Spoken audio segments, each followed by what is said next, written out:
요한복음 27번째 시간인데요. 요한복음 7장 1절, 굉장히 긴 6장을 마치고 이제 드디어 7장으로 넘어갑니다. 1절부터 9절까지 성공보다 목적을 이루는 삶, 성공보다 목적을 이루는 삶이라는 제목으로 하나님의 말씀을 함께 좀 나눠보도록 하겠습니다. 지난주에 설교를 준비하면서 예전에 읽었던 책 한 권을 다시 한번 찾아서 다시 읽게 됐거든요. 팀 켈러 목사님의 내가 만든 신이라는 책입니다. 근데 이 책에 보면 우리가 만든, 누군가 만들어 놓은 우상이 아니라 우리 스스로가 만드는 우상에 대해서 나오거든요. 근데 책에서 눈여겨본 건 이 우상이 어떤 거냐, 절에 있는 그런 거, 아니면 저기 무당집에 있는 그런 거, 그런 우상 말고 우리가 우리 마음에서 만들어내는 우상의 특징을 두 가지로 이야기하는데요. 참 그럴듯하다는 생각이 들었습니다. 첫째, 하나님이 없어도, 하나님은 있어도 그게 없으면 못 살 것처럼 느껴지는 거. 하나님은 나에게 있지만 이게 없으면 못 살 것처럼 느껴지는 거, 그게 우상이다. 그래서 그걸 꼭 손에 넣어야만 하기 때문에 그걸 얻기 위해서라면 중요한 가족도 뒤로 하고, 관계도 뒤로 하고, 시간도 뒤로 하고, 우리가 중요하다고 여기는 모든 가치들을 뒤로 하고, 내가 그거 없으면 못 살 것 같은 그걸 붙잡기 위해서 열심히 달려가는 거죠.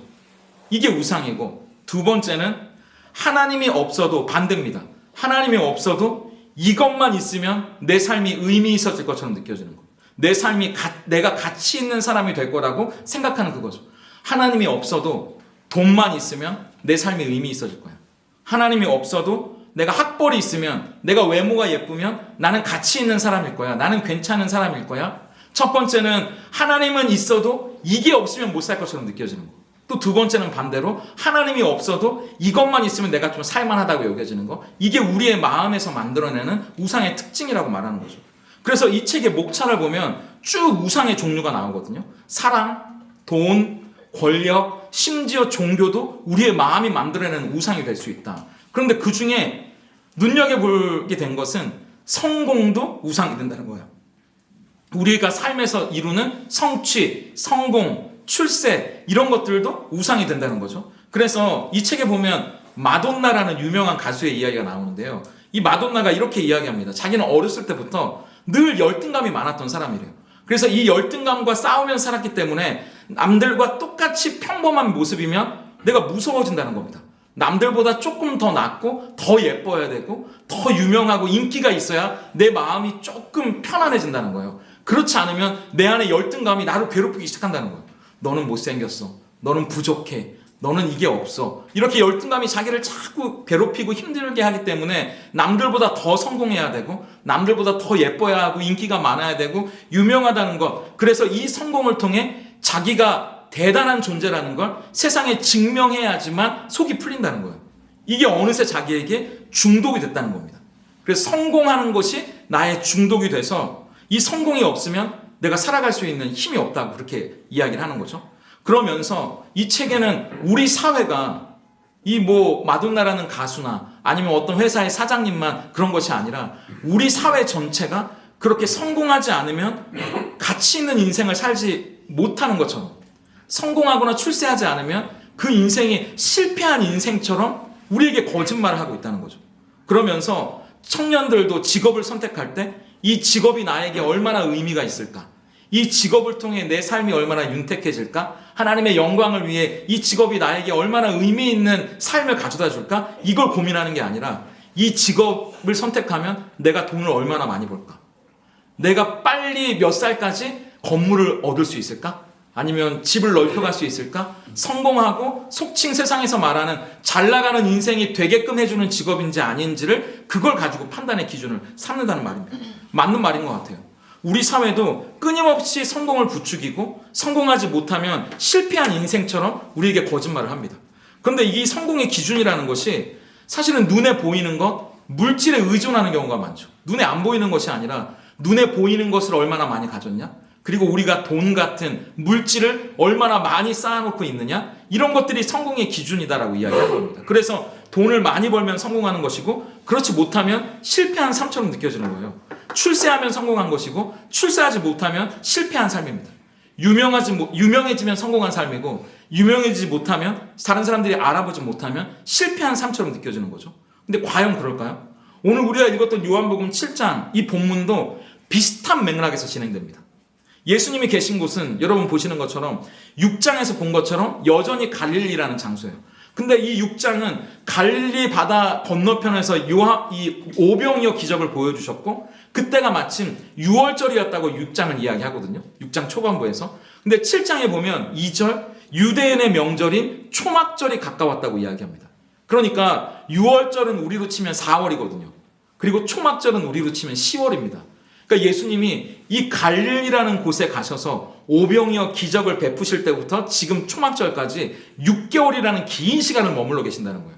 지금 이 갈릴리라는 곳에서. 근데 이 갈릴리는 우리로 치면 변두리입니다. 예루살렘이 서울이고요.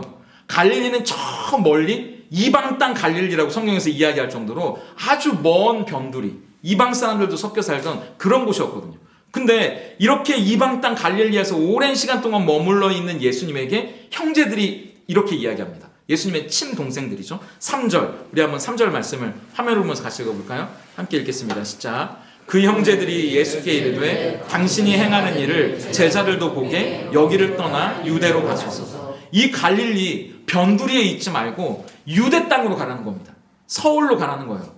말은 태어나면 제주도로 보내고 사람은 태어나면 서울로 보내라는 말처럼 예수님, 형님 여기 있지 말고 서울로 가세요. 대도시로 가세요. 이렇게 이야기하는 거예요. 그 이유가 뭔지 4절에 나오거든요. 4절 읽어볼까요? 시작. 스스로 나타나기를 구하면서 묻혀서 일하는 사람이 없나니 이 일을 행하려 하거든 자신을 세상에 나타내소서 하니.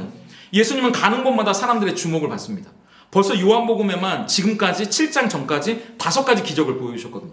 가나에서 물로 포도주를 만드셨고요. 왕의 신하의 아들을 말 한마디로 고치셨습니다. 그리고 베데스다 연못가에서 38년 된 병자를 고치셨죠. 보리떡 5개와 물고기 2마리로 5,000명을 먹이셨습니다. 그리고 더구나 이 갈릴리 바다 위를 물 위를 걸으시기도 하셨어요. 그러니까 대단한 분입니다. 사람들의 소문에, 사람들의 입소문에 야 이분 대단한 분이다. 이분만 따르면 한 자리 할 수 있겠다. 그렇게 사람들이 여겼다는 거죠. 근데 왜 이 촌구석 갈릴리에 있냐는 겁니다. 왜 이 변두리에 있냐는 거예요. 서울로 가셔요. 이렇게 얘기하는 겁니다. 대도시로 가세요. 교회 개척하세요. 이렇게 얘기하는 겁니다. 이 변두리에 사람도 없는데 알아주지도 않는 곳에 지금 뭐하고 계시는 거예요. 이 대단한 예수님이 지금 형제들이 이 예수님의 친동생들이 이렇게 예수님께 이야기하는 거죠. 성경은 예수님의 육신의 어머니였던 마리아와 요셉이 결혼하기 전에 성령으로 잉태된 분이 예수님이셨거든요. 그래서 결혼할지 말지 막 고민했었잖아요. 그리고 결혼하고 난 다음에 그 남동생들과 여동생들이 태어납니다. 예수님의 친동생들이죠. 마태복음 13장 55절에 보면 4명의 동생들의 이름이 나와요. 야고보, 요셉, 시몬, 유다. 그런데 어머니 마리아로부터 이 동생들은 형에 관한 이야기를 들었겠죠. 가나 혼인잔치에서 예수님께 이 어머니 마리아가 포도주가 떨어졌다고 이야기할 때 예수님이 나와 무슨 상관이 있습니까? 이야기도 하셨고, 그런데 물로 포도주를 만드는 걸 어머니가 봤잖아요. 그걸 동생들에게 얘기를 안 했겠어요? 예수님이 행한 모든 기적들, 놀라운 사건들을 동생들도 이미 알고 있었다는 겁니다. 그런데 본인들은 어머니로부터 들었고 주변 사람들로부터 이 소문을 들었기 때문에 우리 형이 대단한 사람이라는 걸 알아요. 메시아라는 것까진 몰라도 대단한 사람이구나 정도는 안단 말입니다. 놀라운 기적을 일으킨다는데, 사람들이 왕을 시켜준다는데, 근데 우리 형은 이해할 수가 없는 거예요. 사람들이 왕을 시켜준다는데 갑자기 자기가 숨어버리질 않나? 사람들이 구름대처럼 모여서 그 당시에 최고로 유명했던, 지금으로 말하면 뭐 BTS 정도? 뭐 아파트 불렀던 로제? 물론 여러분은 로제 하면 로제 떡볶이를 생각하시겠지만 안 웃으시면 제가 굉장히 민망해지는. 네, 근데 그 당시에 최고의 셀럽이었던, 인기인이었던 세례 요한보다도 더 많은 사람들이 모였던 사람이 이 예수님이셨잖아요. 그런데 그래서 우리도 뭔가 덕을 보겠다. 동생이니까. 뭔가 어깨에 힘 좀 주겠다 싶었는데 이 양반이, 이 형님이라는 사람이 알쏭달쏭 이상한 얘기를 하기 시작하는 겁니다.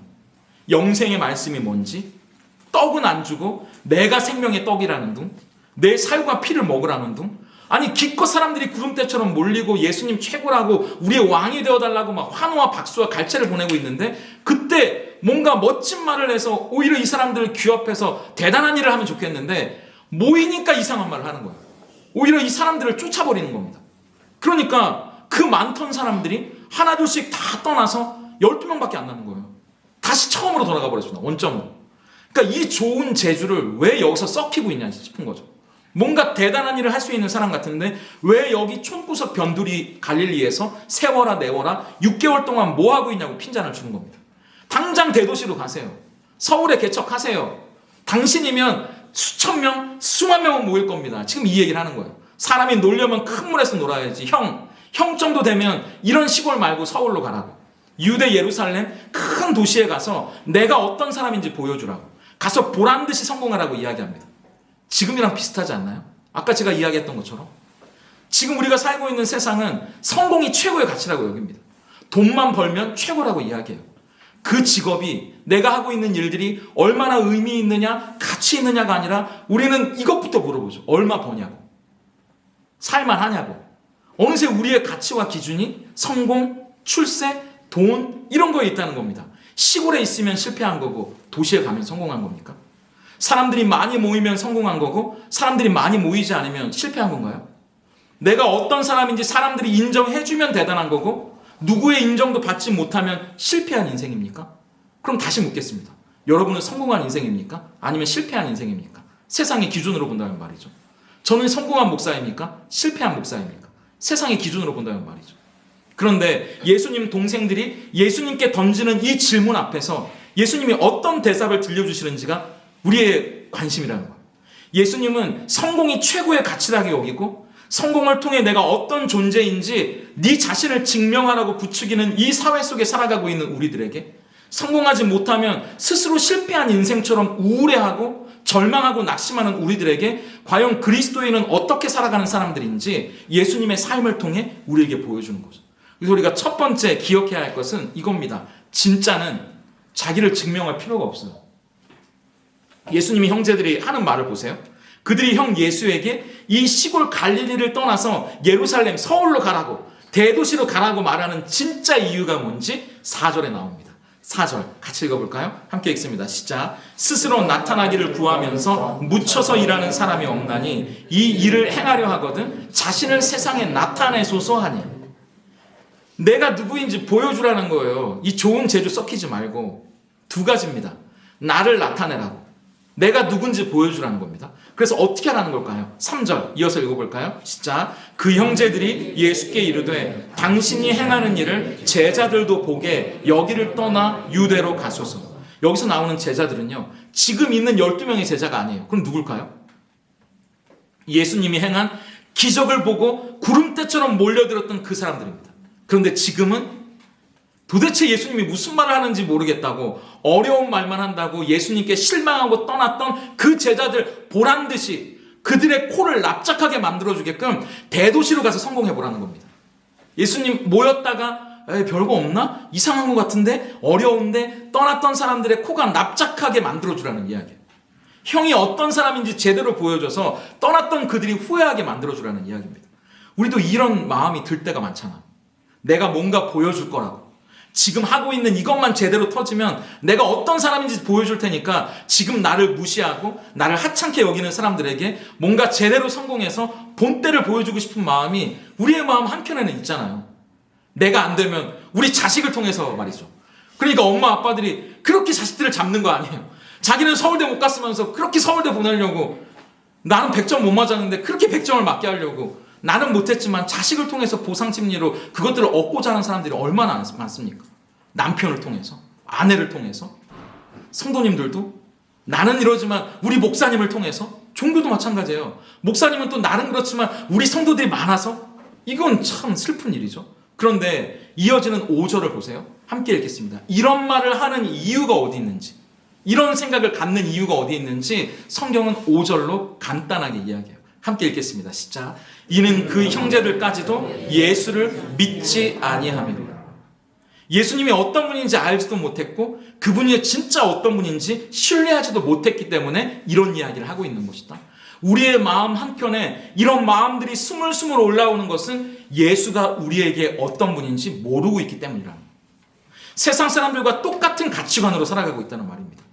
이 말은, 이런 생각, 이런 말은 전혀 복음적이지도 않고 신앙적이지도 않은 말, 생각이라고 우리에게 말하는 거예요. 설교를 준비하면서 제가 책을 한 권 읽었는데 이 책의 제목이 뭐냐면 더는 나를 증명하지 않기로 했다. 이게 이 책의 제목이거든요. 더는 나를 증명하지 않기로 했다. 사람들이 인정과 체면이라는 감옥에 갇혀서 다른 사람들이 나를 어떻게 볼까를 너무 생각을 많이 한다는 거예요. 그래서 다른 사람들에게 나 이런 사람이라는 걸 증명하려다가 정작 자기 자신을 잃어버린다는 거죠. 내가 누구인지를 잃어버린다는 거예요. 그렇기 때문에 결론은 우리가 이미 알고 있는 그런 내용이에요. 다른 사람의 시선이 아니라 나 스스로 내가 누구인지를 아는 것이 중요하다. 이 사람은 뭐 신앙이 있는 사람이 아니기 때문에. 그런데 저는 이 책의 내용보다, 뻔한 이런 내용보다 이 책에서 강렬하게 와닿은 문장이 하나가 있었거든요. 이게 이거예요. 진짜는 증명하지 않는다. 진짜는 증명하지 않는다. 제가 이게 책이 막 수백 페이지인데 이 한 문장이 저한테 마음에 쿵 하고 다가오는 거예요. 진짜는 증명할 필요가 없다. 가짜들이나 증명하려고 애쓰는 거지 진짜는 증명할 필요가 없다. 지금 형제들은 예수님에게 형님이 누구인지 세상에 보여주라는 거예요. 예수님을 떠나간 사람들에게 보여주라고 계속 이야기합니다. 성공을 통해, 능력을 통해 보여주라고. 그래서 형님이 이런 시골 총구석에서 끝날 사람들이 아니라는 걸 제대로 보여주고 증명하라고 이야기하는 거예요. 근데 여러분, 이 이야기를 들으면서 뭔가 떠오르지 않으세요? 이 우리가 살아가는 사회도, 우리 안의 욕망도 우리에게 끊임없이 그렇게 소리치는 거죠. 나 자신을 증명하라고. 내가 어떤 사람인지 제대로 보여주라고. 그런데 예수님이 뭐라고 말씀하시는지 보세요. 내 때가 아직 이르지 않았다고 말하면서 7절처럼 이야기합니다. 함께 읽습니다. 진짜. 세상이 너희를 미워하지 아니하되 나를 미워하나니 이는 내가 세상의 일들을 악하다고 증언함이라. 그런 말을 하는 너희를 세상은 미워하지 않는 것 같네? 이런 얘기를 하시는 거예요. 이게 무슨 말이냐면 그들의 가치관과 생각이 세상과 하나도 다를 게 없기 때문입니다. 세상이 좋아하는 얘기, 세상이 말하는 것들을 너도 똑같이 말하네? 세상이 너희를 좋아하겠네? 이 얘기를 하고 계시는 거예요. 세상이 좋아할 이야기를 하고 있구나. 세상이 자기 편이라고 생각하니까 미워할 일이 없다는 거죠. 그런데 예수님은 아닙니다. 그게 잘못된 생각이라는 거예요. 이 말은 바꿔 말하면. 그러니까 세상은 예수님을 미워할 수밖에 없습니다. 실제로 예수님이 지금 갈릴리에서 6개월을 머물면서 유대로 가지 않는 이유 중에 하나를 1절에는 이렇게 말해요. 유대 사람들이 예수를 어떻게든 잡아 죽이려고 하기 때문이다. 이렇게 말하죠. 베데스다 연못가에서 38년 된 병자를 고쳐줬지만 그날이 안식일이었잖아요. 그 이유로 유대인들은 예수님을 죽이려 했다고 이야기합니다. 여러분 기억나시죠? 세상의 가치관과 다른 이야기를 하니까 아버지가 나를 이 땅에 보냈다. 이런 이야기를 하니까 사람들의 미움을 받는 겁니다. 갈릴리에서는요. 유대 땅에서는 그랬는데 갈릴리에서는 좀 뭐가 달랐나요? 떡을 줄 때는 환호하고 왕을 삼으려고 했던 사람들이 진짜 복음에 관해 이야기하니까 이제 진짜 어려운 이야기를 하니까 예수님을 통해 죄를 용서받고 영원한 생명을 얻어야 한다는 이야기에는 에이, 그거 말고 떡, 돈, 성공, 출세, 눈에 보이는 거 그거 달라고요. 왜 이렇게 어렵냐고? 다 뿔뿔이 흩어져 버리잖아요. 근데 예수님은 그들의 인정이 필요 없다는 이야기입니다. 성공을 통해 자기를 증명할 필요가 없다는 거예요. 왜냐하면 그분은 진짜기 때문이죠. 만약 여러분 부모님의 아들이라는 거, 딸이라는 걸 누가 증명해보라고 이야기를 한다고 치세요. 근데 그 사람들이 못 믿겠다고 당신의 어머니, 아버지, 당신의 엄마, 아빠의 아들인지 딸인지 나에게 증명해보라고 이야기한다면 처음에는 뭐 이야기를 하겠죠. 근데 그 사람이 끝까지 안 믿는다면 여러분들은 회사도 안 나가고 그 사람한테만 매달려서 내가 우리 엄마 아들이라는 걸 증명하시겠습니까? 내가 생업을 다 포기하고 우리 아버지 딸이라는 걸 증명하시겠어요? 그 사람이 적당히 얘기했는데 안 믿으면 믿든지 말든지 그건 네가 알아서 할 거고 이건 움직일 수 없는 사실이잖아요. 내가 그 사람이 믿든지 안 믿든지 이건 진짜입니다. 그런데 아까 이야기했던 뭔가 떠오르지 않느냐는 이야기, 형님이 어떤 사람인지 증명하라는 이 이야기는 우리가 알고 있다시피 예수님이 공생애를 시작하기 전에 광야에서 사단이 예수님을 3번이나 시험하잖아요. 근데 뭐라고 시험합니까? 예수님을 부추기죠. 네가 하나님의 아들이거든 돌로 떡을 만들어 봐라. 네가 하나님의 아들이거든 성전 꼭대기에서 뛰어내려가라. 네가 하나님의 아들이거든, 네가 진짜 하나님의 아들이라면 뛰어내려 보든지 돌로 떡을 만들든지, 그럼 세상 사람들이 믿을 거 아니야. 나도 너를 인정해 줄게. 이 이야기를 하는 거죠. 그랬더니 어떻게 했나요? 예수님이, 사단이 너를 증명해봐 라는 이야기 가운데 본인을 증명하셨나요? 그럴 필요가 없죠. 왜요? 예수님은 하나님의 아들이 맞기 때문에. 진짜는 증명할 필요가 없는 거예요. 그럼 믿는 사람이 믿든지 안 믿든지 그 사람의 몫이지 진짜는 스스로를 증명할 필요가 없다는 이야기입니다. 그게 율법이죠. 우리 안에 율법은 끊임없이 여러분에게 스스로를 증명하라고 얘기합니다. 너 하나님의 예수님한테 이야기하죠. 사단이 네가 하나님의 아들인 걸 증명하지 못하면 예수님은 하나님의 아들이 아닌 겁니까? 아니잖아요. 돌로 떡을 못 만들면 하나님의 아들이 아닌가요? 성전에서 뛰어내리지 않으면 하나님의 아들이 아닌 게 아니잖아요. 근데 여러분에게도 저에게도 똑같이 이렇게 세상은 찾아와서 이야기해요. 너 목사라며, 너 집사라며, 너 성도라며 그것밖에 안 돼? 이렇게는 살아야지. 이렇게 살 수 있는 걸로 증명해봐. 이게 율법이라는 거예요. 진짜 복음이 아니라 율법은 끊임없이 우리를 정죄합니다. 그리고 스스로를 증명하라고 얘기해요. 한두 끝도 없어요, 여러분. 오늘 증명하면 끝납니까? 그럼 다른 걸 들고 와서 증명해보라는 거예요. 또 그러면 그 다음 날은 다른 걸 또 가져와서 증명해보라고 이야기하는 거죠. 제가 이 말씀을 묵상하면서 이 기준을 자꾸 높여가는 이 사단과 세상의 증명 앞에 가만히 보면 진짜 유치한 걸로 증명하라고 얘기하거든요. 가만히 보면 이건 성경에 나오니까 뭔가 대단한 이야기처럼 느끼는데 사실 다 걷어내고 보면 이거 되게 유치한 거예요. 돌로 떡 만들어봐. 이거 뭐 소꿉장난하는 것도 아니고 뛰어내려봐. 이거 되게 유치한 거잖아요. 근데 어떤 분이 저한테 그러시더라고요. 제가 예전에도 이야기했던 것처럼 사단은 율법은 예수님을 시험했던 것처럼 증명하라고 이야기하는 것처럼 똑같이 우리에게 오늘 대단한 걸로 우리를 증명하라고 말하는 게 아니라 유치한 걸로 증명하게 만듭니다. 그래서 제가 어떤 집사님을 예전에 신방했을 때 그런 얘기 했다고 했잖아요. 목사님, 교회도 돈이 있어야 다닐 수 있는 것 같아요. 그런 얘기를 하는 거예요. 제가 안수 집사인데 형편이 넉넉하지 않으니까 사람들 눈치가 보여요. 교회 행사하는데 제가 안수 집사가 됐으니까 헌금도 탁탁 하고 그러면 좋을 텐데 그러지 못하니까 괜히 제가 주눅이 들고 마음이 슬프네요. 다른 사람들은 막 사장님이고 막 어떤 장로님은 사장님이고 어떤 안수 집사님은 막 기업의 막 임원이고 근데 저는 그분이 아파트 청소하시는 분이었거든요. 저는 아파트 청소하니까 안수 집사 받기도 너무 창피하더라고요. 그러시는 거예요. 이런 거예요, 여러분. 뭐 대단한 게 아니에요. 지금 여러분이 겪고 있는 그런 시험이에요. 제가 겪고 있는 그런 시험이라고요. 안수 집사를 증명하는데 내가 돈이 많아야 증명할 수 있는 겁니까?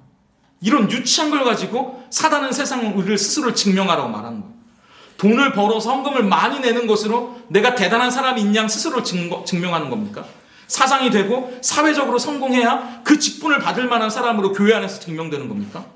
그건 복음이 아니죠. 그건 가짜죠. 이런 생각이 들면 5절을 보시면 돼요. 5절을 읽어보세요. 같이 한번 읽어볼까요? 진짜 이는 그 형제들까지도 예수를 믿지 아니함이로라. 예수를 모르는 사람들이나 그렇게 하는 거예요. 예수를 진짜 안 믿는 사람이라는 거예요. 그건 복음이 무엇인지 모르는 사람들이 거기에 걸려 넘어지는 거라는 겁니다. 그건 복음이 아니에요, 여러분. 진짜는 증명할 필요가 없어요. 율법은 우리에게 끊임없이 너 자신을 증명하라고 얘기하지만 복음은요, 너를 증명하라고 말하지 않고 네가 누구인지를 말해준다. 율법은 우리에게 너 자신을 증명하라고 말하지만 복음은 우리가 누구인지를 얘기해줘요. 사탄은 네가 하나님의 아들인 걸 증명해보라고 얘기하지만 하나님은 예수님에게 증명하라고 말씀하시지 않고 예수님이 누구인지를 말씀해 주신다고요.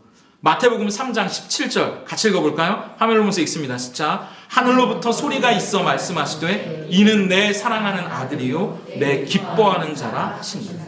하나님이 증명해 주시는데 우리가 뭘 증명합니까? 그걸 믿는 거예요. 그게 복음이에요. 그 믿음 안에서 당당해지는 겁니다. 세상이 여러분을 실패자라고 하면 여러분이 실패자가 되는 겁니까? 세상이 여러분을 별거 아니라고 말하면 우리는 별거 아닌 게 되는 겁니까? 복음은 그런 게 아니라고요. 이렇게 이야기하지만 저도 사람이다 보니까 제 안에 열등감이 왜 없겠어요. 물론 제가 키도 크고 잘생겼기 때문에 저는 열등감이 없지만 모두 인정해 주시는 걸로 알고 근데 제 안에 조금의 열등감은 있잖아요. 비교의식이 있다고요. 근데 그게 저도 제가 이게 영적으로 좀 다운되면 슬며시 제 안에 고개를 들 때가 있어요. 그럼 제가 실패한 사람처럼 느껴질 때도 있고 뭔가 나를 증명해야 될 것 같은 막 그런 부담이 밀려올 때가 있어요. 내가 실패한 사람인가? 겁이 나기도 하고. 그런데 말씀을 보면서 힘을 얻는 거죠. 바울이 환난과 궁핍과 그 우리가 알고 있는 그 바울이 고난과 매맞음과 갇힘과 자지 못하고 먹지 못하는 가운데에도 뭐라고 고백하는지 고린도후서 6장 9절과 10절을 보세요. 함께 읽겠습니다. 진짜 무명한 자 같으나 유명한 자요 죽은 자 같으나 보라 우리가 살아있고 징계를 받는 자 같으나 죽임을 당하지 아니하고 근심하는 자 같으나 항상 기뻐하고 가난한 자 같으나 많은 사람을 부요하게 하고 아무것도 없는 자 같으나 모든 것을 가진 자입니다. 세상은 우리에게 너를 증명해보라고 얘기하지만 말하잖아요. 무명하지만 우리는 유명한 자예요. 증명하는 게 아니라 복음은 우리가 누구인지를 말해줍니다. 우리가 증명할 필요가 있는 게 아니라 우리가 누구인지를 말해주는 거예요. 징계를 받는 자 같으나 죽임을 당하지 않는데요. 근데 모든 것을 가진 자로다 이 말을 하기 전에 8절에 이렇게 되어 있더라고요. 제가 8절 말씀의 은혜를 받았는데 공동 번역으로 제가 가져왔거든요. 한번 같이 읽어볼까요? 함께 읽습니다. 자, 영광을 받거나 수치를 당하거나 비난을 받거나 칭찬을 받거나 언제든지 하나님의 일꾼답게 살아갑니다. 보세요. 영광을 받을 때만 하나님의 일꾼이고 수치를 당할 때는 하나님의 일꾼이 아닌가요? 내가 칭찬을 받으면 하나님의 일꾼인데 비난을 당하면 하나님의 일꾼이 아닌 건가요? 아니잖아요. 영광을 받든지 수치를 당하든지 비난을 받든지 칭찬을 당하든지 언제든지 나는 하나님의 일꾼이다. 그렇게 이야기합니다.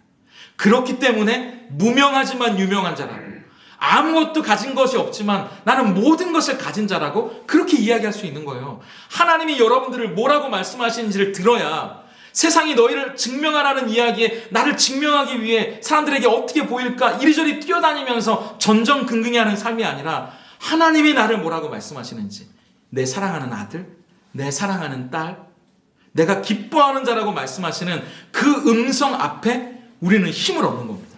우리는 당당해질 수 있는 거예요. 슬프든 기쁘든 힘들든 안 힘들든 성공했든 실패했든 우리를 증명하는 삶이 아니라 우리를 사랑하시는 우리를 하나님의 아들이라 딸이라 불러주시는 그 이름에 합당한 삶을 살아가는 저와 여러분이 될 수 있기를 예수님의 이름으로 축복합니다. 그렇기 때문에 두 번째, 우리가 구태여 증명할 필요가 없이 누구인지를 안다면 성공보다 목적을 위해 살아가게 되는 거예요. 우리에게 중요한 가치가 뭔가? 성공하지 않아도 된다고요, 목사님? 그럼 최선을 다하지 않아도 되겠네요. 적당히 즐기면서 하나님 나라 갈 때까지 룰루랄라 적당히 살다가 그렇게 가면 되는 건가요? 아닙니다. 예수님에게 동생들이 성공을 부추기고 가서 사람들의 코를 납작하게 해주라는 말 앞에서 예수님이 뭐라고 말씀하시는지 6절 한번 보세요. 함께 읽겠습니다. 시작. 예수께서 이르시되 내 때는 아직 이르지 아니하였거니와 너희 때는 늘 준비되어 있느니라. 예수님이 말씀하시는 내 때가 뭔가요? 성공할 타이밍, 뭔가 대박날 기회가 아직 오지는 않았어, 이 얘기인가요? 아니잖아요. 십자가에 죽으시고 부활하셔서 진정한 영광을 얻으실 때가 아직 오지 않았다는 이야기입니다. 그게 나의 때예요. 하나님의 아들이 이 땅에 오신 목적이 분명한 겁니다. 나는 성공하기 위해 온 게 아니라는 거예요. 사람들의 눈에 어떻게 비칠까? 내가 왕이 되거나 출세를 하거나 군대를 거느리거나 박수갈채를 받기 위해 이 땅에 온 게 아니라는 거예요. 그렇기 때문에 네가 올라가라는 그 말에 나는 안 올라간다는 이야기입니다. 내 때는 그런 때와 다르다는 거예요. 그런 성공은 예수님이 바라시는 게 아니라고 말합니다. 예수님이 이 땅에 오신 것은 하나님이 이 땅에 보내신 목적을 이루기 위해서라고 말씀하세요. 그래서 이전 장인 6장에서 예수님이 이렇게 말씀하셨잖아요. 사람들이 어렵다고 말했던 그 말씀. 6장 38절 같이 읽어볼까요? 함께 읽습니다. 시작. 내가 하늘에서 내려온 것은 내 뜻을 행하려 함이 아니요 나를 보내신 이의 뜻을 행하려 함이니라. 성공하기 위해 온 게 아니에요. 박수갈채를 받기 위해 온 게 아니라는 말입니다. 인정받기 위해 온 게 아니라는 말이에요. 이 뜻이 뭔가요? 이어지는 40절 같이 읽어볼까요? 시작. 내 아버지의 뜻은 아들을 보고 믿는 자마다 영생을 얻는 이것이니 마지막 날에 내가 이를 다시 살리리라 하시니라. 나를 믿는 자마다 멸망하지 않고 영원한 생명을 얻게 하려는 그 목적, 그렇기 때문에 십자가를 져도 괜찮은 거예요. 내가 죽어도 괜찮은 겁니다. 근데 예수님의 동생들은 예수님이 유대 땅에 가야 하는 이유를 내가 누구인지를 보여주라고, 과시하라고, 증명하라고 그렇게 말하는 거잖아요. 근데 예수님의 목적은 나를 드러내는 게 아니에요. 하나님 아버지의 뜻을 행하는 게 목적이에요. 하나님이 어떤 분인지를 보여주는 게 목적이에요. 그렇기 때문에 세상 사람들의 눈에는 실패처럼 보이는 십자가가 예수님에게는 최고의 목적을 이루는 최선의 길이 되는 거예요. 최악의 실패인 십자가가 예수님에게는 최선의 길이 되는 거예요. 죄가 없는 하나님의 아들이 십자가에서 우리의 죄를 대신 담당하셔서 하나님의 용서와 구원을 주시는 길이기 때문이죠. 그러니까 예수님이 어떻게 십자가에 죽을 수 있냐고, 어떻게 우리 예수님이 실패할 수 있냐고, 그게 가당키냐 하냐고 이야기하는 베드로에게 사탄아 내 뒤로 물러가라고 얘기하죠. 그 목적을 이루지 못하게 하는 것은 세상이요 사탄이라고 말합니다. 근데 남포교회 박영선 목사님이 이런 이야기를 하시더라고요. 여러분, 세상만 성공을 부추기는 것이 아니라 기독교 신앙도 성공을 어느새 부추기고 있습니다. 큰 교회를 하면 성공하는 거고, 교회 안에서 뭔가를 이루면 대단한 일을 하는 것 같고, 물론 그게 감사한 일처럼 느껴지지만 그것이 중요하다고, 그걸 붙들려고 뛰어다니는 순간 스스로 속게 되는 겁니다. 이렇게 이야기하는 거예요. 세상에서만 속는 게 아니고요, 우리가 신앙 안에서도 속을 수 있다고. 성경은 우리에게 가지고 있는 목적이 성공이라고 이야기하지 않습니다. 우리가 이 땅에 온 것이 돈을 많이 벌고 출세하는 것, 뭔가 장로나 안수집사, 집사가 돼서 뭔가 그럴듯하게 뭔가 교회에 돈을 턱턱 내놓고 대단한 걸 해놓고, 이게 아니라는 거예요. 그게 우리의 목적이 아니라는 겁니다. 세상 사람들이 이야기하는 그런 게 아니라는 거예요. 여러분, 제가 만약 여러분의 목회자인데 세상 사람들이 이야기하는 성공, 속칭 교회 안에서도 속고 있는 그 성공의 혈안이 돼서 여러분의 박수와 갈채를 받기 위해 여러분의 눈치를 보고 어떻게든 교회의 규모를 키우기 위해 혈안이 되어 있다면 여러분은 저를 진짜라고 말할 수 있겠습니까? 목회자인 저도 마찬가지지만 성도인 여러분들에게도 마찬가지예요. 여러분들이 그렇게 세상의 가치관대로 살아간다면 여러분은 진짜라고 이야기할 수 있겠습니까? 아니라는 거죠. 하나님은 그것이 우리의 목적이라고 말하잖아요. 성공, 출세, 욕망을 이루는 것, 뭔가 대단한 일을 하는 것, 돈을 많이 버는 것, 그게 우리의 성공을 가늠하는 그런 기준이 아니다. 우리가 이 땅에 온, 우리가 이 땅을 그리스도인으로 살아가는 목적을 데살로니가 4장 2절과 3절은 이렇게 이야기해요. 같이 읽어볼까요? 함께 읽겠습니다. 시작. 우리가 주 예수로 말미암아 너희에게 무슨 명령으로 준 것을 너희가 아느니라. 하나님의 뜻은 이것이니 너희의 거룩함이라. 곧 음란을 버리고. 우리의 삶의 목적은요, 물론 예수님을 안 믿는 사람은 예수님을 믿는 거지만 예수님을 믿고 하나님의 자녀가 된 우리들의 목적은 이제 성공 같은 거 아니에요. 돈을 많이 버는 거 이런 거 아닙니다. 출세하는 거 이런 거 아니에요. 거룩해지는 거라는 거예요.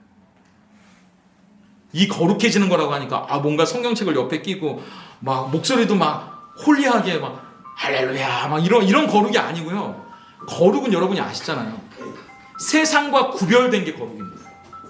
세상과 똑같이 살아가는 것이 아니라 세상과 뭔가 좀 다르게 살아가는 것이 여러분의 삶의 목적이 되는 겁니다.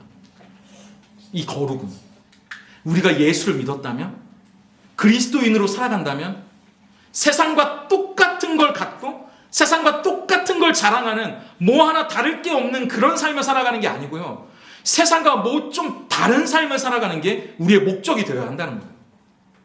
세상 사람들은 그거 없으면 죽을 것 같이 여겨도 우리는 그거 없어도 당당하는 삶.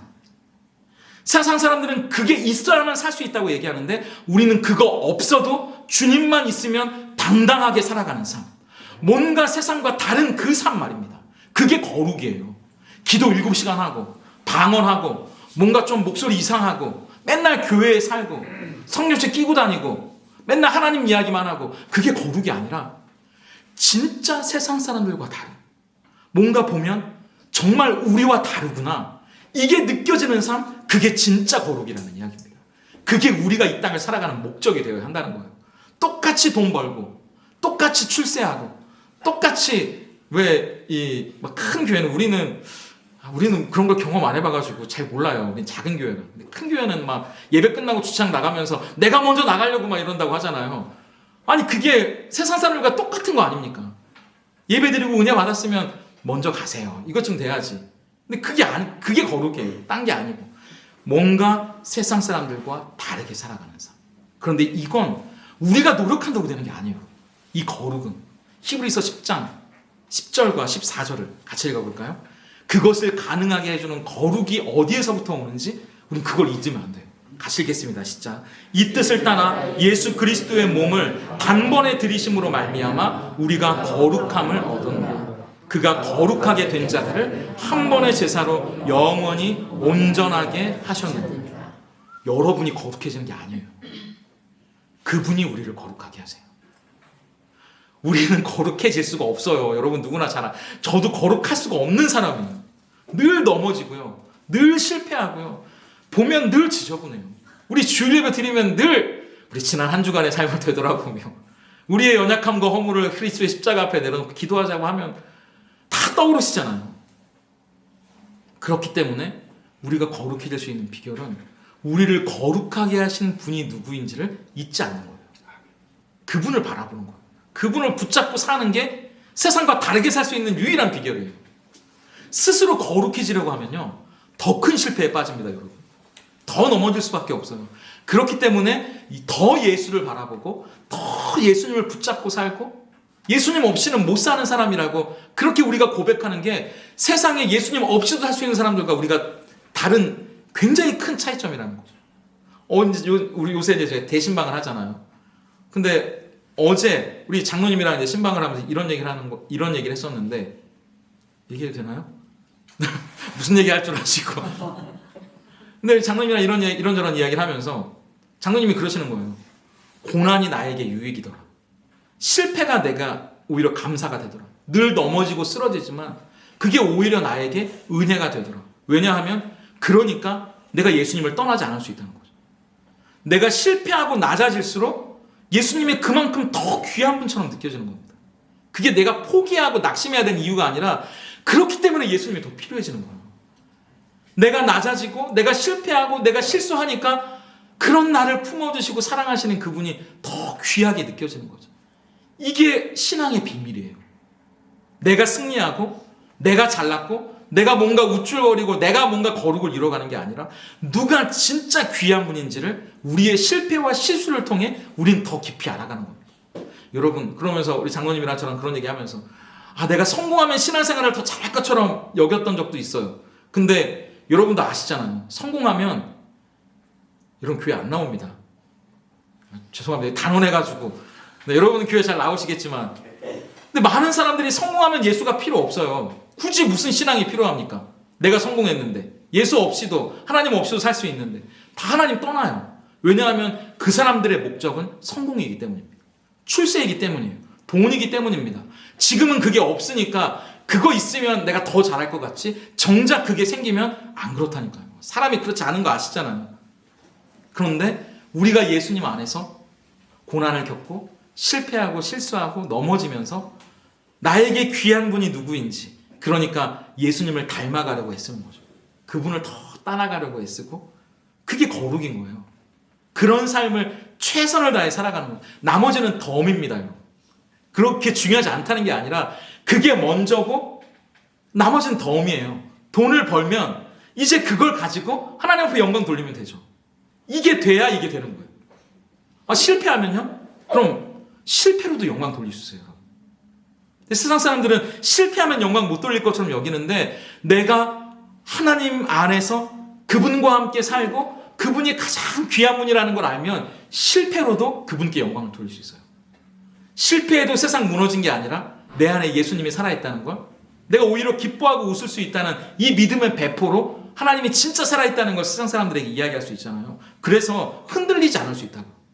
성공이 목적인 사람은요, 성공하지 못하면 늘 불안하고 조마조마하고 성공을 향해서 늘 안달복달하고 옆에 있는 사람도 그 사람을 보면 마음이 편하지가 않아요. 언제 그 성공을 하겠습니까? 여러분, 삼성의 이건희 회장은 성공했다고 여기면서 죽었을까요? 아니에요. 록펠러, 미국의 가장 위대한 부자였다는 그 사람도 이 기자가 물었다잖아요. 얼마나 더 있으면 좀 행복하다고 느끼겠습니까? 조금만 더. 죽을 때까지 조금만 더. 그게 우리잖아요. 끝까지 그 욕망을 채울 수가 없다고. 그런데 잠언 4장 26절을 보니까 CEV 번역에 보면 이렇게 되어 있더라고요. 제가 한번, 여러분들은 개역개정을 한번 보시고, 네가 가는 방향을 제대로 알면 흔들리지 않을 것이다. 원래 개역개정엔 내 발이 행할 길을 평탄하게 하며 내 모든 길을 든든히 하라인데, 이것을 현대인의 번역으로 보면 내가 가는 방향을 제대로 알면 흔들리지 않을 것이다, 이렇게 되어 있는 거예요. 우리의 목적이 무엇인지를 알면 우린 흔들리지 않을 수 있습니다. 우리의 목적은 성공하는 게 아니라 예수님과 함께 그분을 따라 그분을 닮아가는 거예요. 세상과 다른 삶을 살아가는 것이 우리의 목적입니다. 성공이 아니라는 거죠. 세상은 끊임없이 우리를 부추깁니다. 성공해야 한다고, 성공해서 나를 증명해야 한다고, 그래야 뭔가 되는 것 같고 뭔가 해낸 것 같다고. 아닙니다. 복음은 우리를 증명하라고 말하지 않고 우리가 누구인지를 말해줘요. 우리는 하나님의 사랑하는 아들이라고, 딸이라고, 그분이 기뻐하시는 소중한 자라고 우리에게 이야기합니다. 그것을 알려주시기 위해 예수님이 이 땅에 오셨어요.